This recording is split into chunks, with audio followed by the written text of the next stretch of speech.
तुमच्या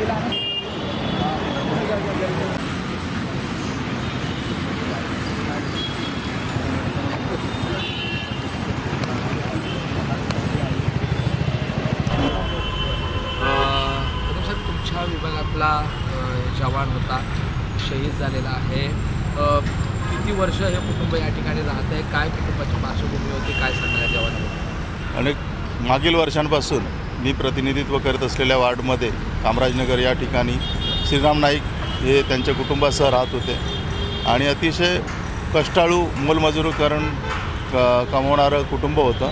गरीब घरातील हा मुलगा होता. लहानपणापासून अतिशय चंचल होता, खूप मेहनती होता. आता 26 वर्षाचा आहे तो आणि कालच रात्री 9 तारखेला आजच्या पहाटे सकाळी 3 वाजता तो उरी या काश्मीरच्या आणि पाकिस्तानच्या सीमेवर लढताना शहीद झाल्याची माहिती मिळाली.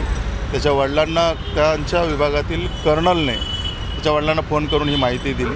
अतिशय दुःखद घटना घडली. आमच्या कामराजनगरचे सर्वच लोक अतिशय शोकाकुल आहे. हा एकटा मुलगा होता त्यांना आणि त्यांच्या आईवडिलांची अशी इच्छा होती की याने जाऊ नये, पण त्याचं स्वप्न होतं की आपल्या देशासाठी काहीतरी करावं. देशाचा अभिमान होता खूप. प्रत्येक गोष्टीत जाणवायचं की हा मुलगा खरोखर वेगळा आहे आणि त्याने या ठिकाणी झोपडपट्टीत राहून शिक्षण घेतलं. मागच्या 2 वर्षापूर्वी तो मिलिटरीमध्ये भरती झाला आणि मागच्या एक 10-12 दिवसापूर्वी तो काश्मीरमध्ये रुजू झाला होता. एकूण वडील काय करायचे याचे आणि आज हे नेमके आत्ता सध्या कुठे आहे कुटुंब?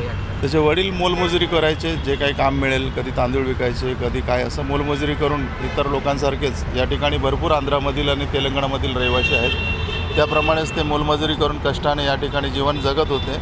त्यांचा